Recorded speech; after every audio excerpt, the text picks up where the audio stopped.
Hi everyone, welcome to today's video which shows me setting up my bullet journal for 2020. I started my setup with a dates to remember spread.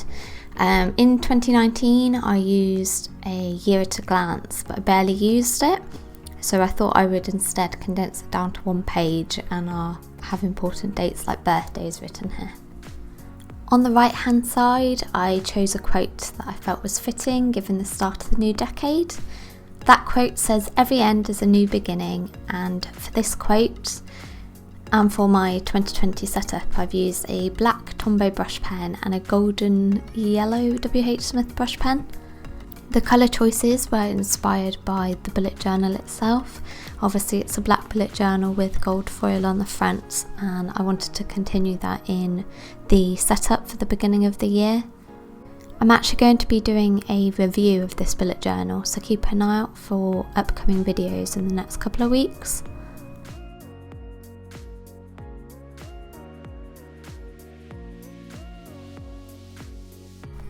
Do you ever look at a word and think you spelled it incorrectly?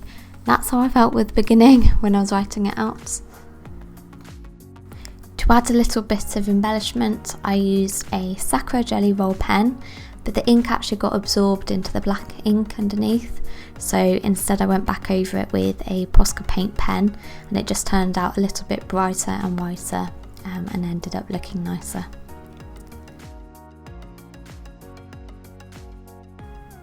On the next couple of pages I set up my period tracker and acts of kindness tracker. I'm setting them up as separate monthly calendars. These pages were definitely the most tedious to set up. I decided not to fill in the calendars until later because I was so fed up by the time I'd finished setting these up. If you want to do a similar setup, for the sake of your sanity, I recommend doing it in a few sittings, and that way it remains a bit tidier as well, because near the end I was just rushing it and it ended up a little bit messier.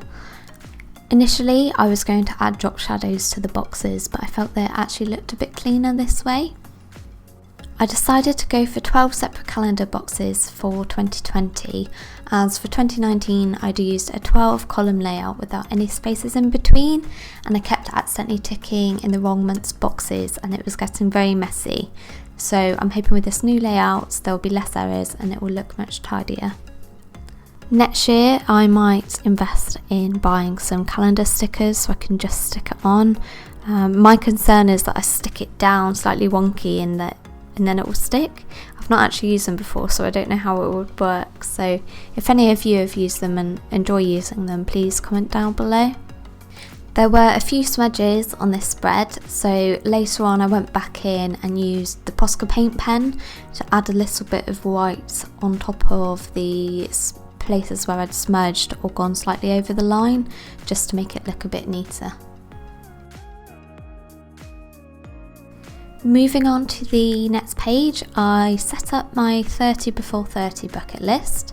I started this list in 2019 and I'll copy everything over, including completed items, so that I can see my progress. On the right hand side I've written a quote, "Life begins at the end of your comfort zone." This is a place where I note times throughout the year that I push myself out of my comfort zone. It's a spread I had in my 2019 bullet journal and one I thought I would like to continue in 2020.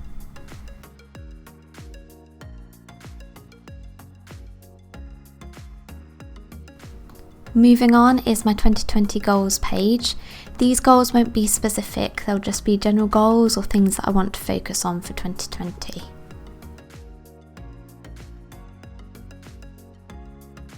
Next up is another spread that I copied from my 2019 journal.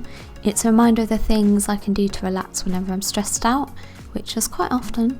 Initially I was going to colour in the doodles, but I thought it might be a bit overkill and I'm happy with how it currently looks.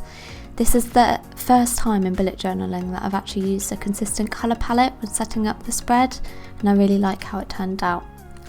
Previously I'd had this layout part the way through my journal, so it wasn't particularly easy to reference, so I think having it at the front of my journal will be kind of a reminder to look after myself and unwind.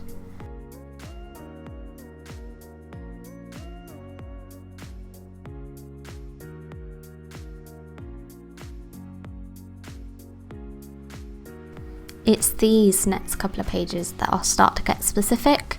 So I have a mind map on the left hand side to plan out things that I'd like to focus on for the first quarter, and then I'll choose 4 of those to move forward with.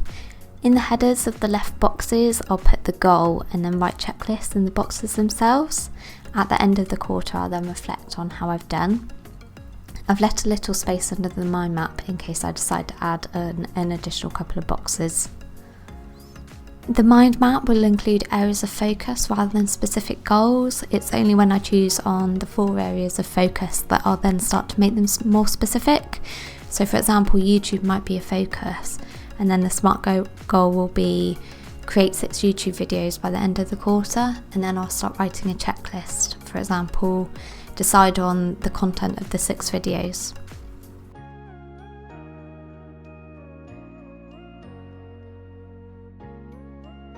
Okay, so that's everything. I hope you enjoyed this video. If you did, please give it a like and subscribe. I'll be referencing the resources that I use down in the video description.